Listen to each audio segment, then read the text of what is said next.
నమస్తే, welcome to ఈ వార్త. ఇప్పుడు హెడ్లైన్స్ చూద్దాం. కరోనా భయంతో ముందుగానే మేడారానికి పోటెత్తిన భక్తులు.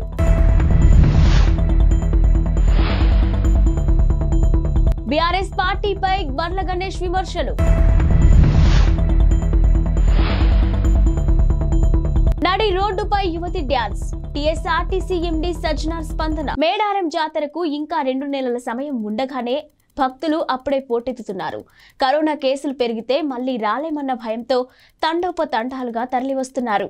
వరుస సెలవులు రావడంతో ఆదివారం ఏకంగా 1,00,000 మంది వనదేవతలను దర్శించుకున్నారు. అమ్మక్క శారలమ్మ దేవతలకు పసుపు కుంకుమ ఎత్తు బెల్లం మొక్కులు చెల్లించుకున్నారు. ఇక అపార జనసందోహం అరకొర ఏర్పాట్ల కారణంగా మేడారానికి వచ్చిన భక్తులు ఆదివారం ఇబ్బందులు ఎదుర్కొన్నారు. జాతరకి ఇంకా 2 నెలల సమయం ఉండటంతో ఇటీవలే ప్రభుత్వం జాతర నిర్వహణకు 75 కోట్లు కేటాయించింది. ఇక టెండర్ల ప్రాసెస్ నడుస్తుంది. ఇంకా పనులేవి మొదలు కాకపోవడంతో సరైన సౌకర్యాలు లేక భక్తులు అవస్థలు పడ్డారు. రద్దీ ఎక్కువగా ఉండటంతో ఓ దశలో దేవతల గద్దెల వద్ద తోపులాట కూడా జరిగింది. ఇక మేడారం చుట్టుపక్కల ప్రాంతాల్లో ఎక్కడ చూసినా ప్రైవేట్ వెహికల్స్ కనిపించాయి. ఇక కన్నెపల్లి రోడ్డు వైపు వాహనాలు పార్క్ చేసుకోవడానికి పోలీసులు అనుమతించడంతో అక్కడి నుంచి గద్దెల వరకు భక్తులు కాలినడకన వెళ్లాల్సి వచ్చింది. మరోవైపు అకస్మాత్తుగా పెరిగిన రద్దీతో అధికారులు కూడా తలలు పట్టుకుంటున్నారు. గత 10 ఏళ్లలో బీఆర్ఎస్ ప్రభుత్వం ఏం చేసిందో చెప్పాలని సినీ నటుడు బండ్ల గణేష్ సవాల్ విసిరారు. ఇక మాజీ మంత్రి కేటీఆర్ విడుదల చేసిన శ్వేత పత్రంపై ఆయన స్పందిస్తూ పవర్ లేనోళ్లకు పవర్ పాయింట్ ప్రెజెంటేషన్ ఎందుకని ప్రశ్నించారు. మీరు ఏం చేశారు, ఎంత దోచుకున్నారు, ఆర్థికంగా ఏ స్థాయి నుంచి ఏ స్థాయికి వెళ్లారో తాము చెప్పగలమని అన్నారు. ఇక రాష్ట్ర ప్రజలు ఎంత వెనుకబడ్డారో చెప్పగలమని తెలిపారు. తాము చేసిన విషయాలను ప్రజలు నమ్మారు కాబట్టే కాంగ్రెస్ పార్టీకి అధికారాన్ని కట్టబెట్టారని పేర్కొన్నారు. ఇక కాంగ్రెస్ అధికారంలోకి వచ్చిన నెల రోజులు కూడా కాలేదని, ఇంతలోనే మీకెందుకింత బాధ అని భయమని ప్రశ్నించారు. కొంత సమయం ఇవ్వండి, కాంగ్రెస్ పార్టీ అద్భుతంగా పాలిస్తుందని చెప్పారు. షార్ట్ వీడియోతో పాపులర్ అయిపోవాలనే తపనతో ఇటీవల ఓ యువతి నడి రోడ్డుపై డాన్స్ చేసి నానా రచ్చ చేసిన విషయం తెలిసిందే. ఇందుకు సంబంధించిన వీడియో నెట్టింట వైరల్ గా మారింది. ఇక యువతి తీరుపై తీవ్ర అభ్యంతరాలు వ్యక్తమవుతున్న నేపథ్యంలో తాజాగా టీఎస్ఆర్టీసీ ఎండీ సజ్జనార్ కూడా స్పందించారు. యువతలో ఈ పెడుధోరణులు విచారణకరమని ఆవేదన వ్యక్తం చేశారు. నేటి యువతకు ఇన్స్టా రీల్స్, యూట్యూబ్ షార్ట్స్ పిచ్చి పట్టుకోవడం బాధాకరమని పేర్కొన్నారు. ఇక సమాజానికి పనికి వచ్చే పనులు చేసి నలుగురికి ఆదర్శంగా నిలవాలని యువతరం సోషల్ మీడియా మత్తులో పడి జీవితాలను నాశనం చేసుకుంటుందని పేర్కొన్నారు.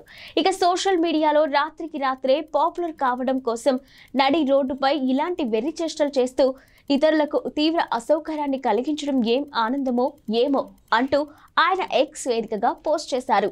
తెలుగు రాష్ట్రాల రాజకీయాలు అత్యంత ఆసక్తికర పరిమాణం చోటు చేసుకుంది. పైగా ఇది ఎవరు ఊహించని విషయం కూడా. ఏపీ సీఎం జగన్ సోదరి వైఎస్ఆర్టీపీ అధ్యక్షురాలు వైఎస్ షర్మిల టీడీపీ జాతీయ ప్రధాన కార్యదర్శి నారా లోకేష్ కు క్రిస్మస్ కానుకలు పంపారు. ఇక వైఎస్ఆర్ కుటుంబం మీకు శుభాకాంక్షలు తెలుపుతుంది. ఈ క్రిస్మస్ ఆనందమయంగా కొనసాగిపోవాలని, మీకు 2024లో అంతా శుభం కలగాలి అంటూ షర్మిల సందేశం పంపారు.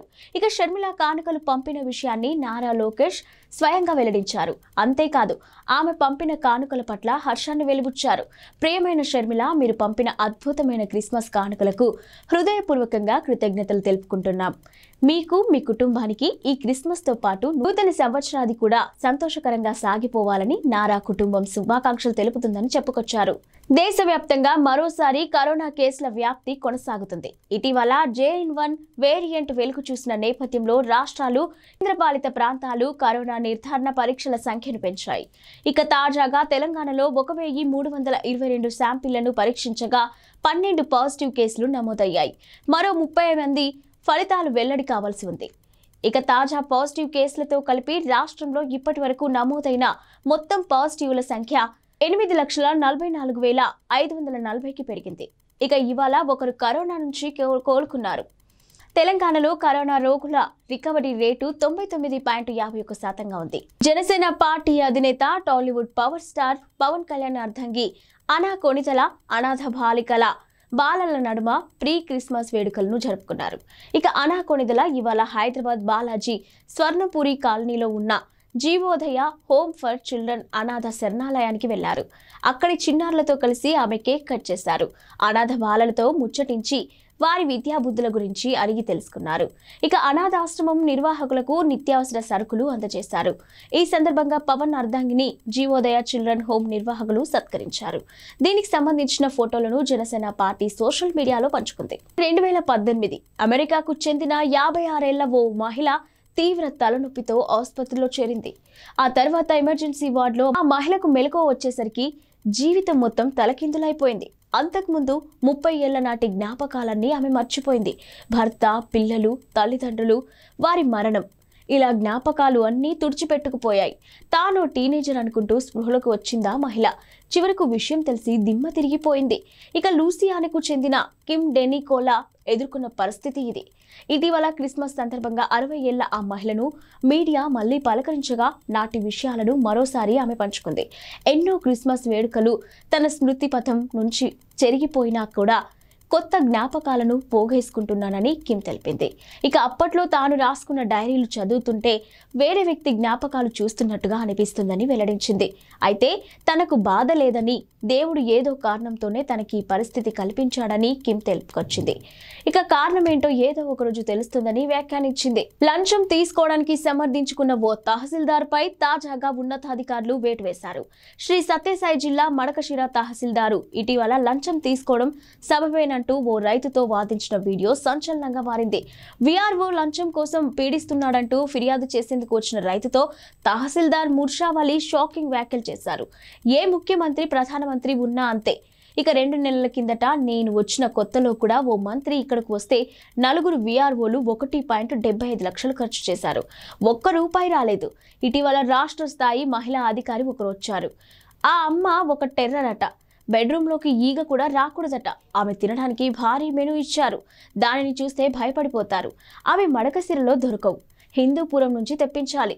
ఇక ప్యాన్ కేక్ బెంగళూరులో దొరుకుతుంది. ఈ మెనూ ఖర్చు తహసీల్దార్ భరిస్తాడా? అంతా వీఆర్ఓలతోనే తెప్పిస్తాం.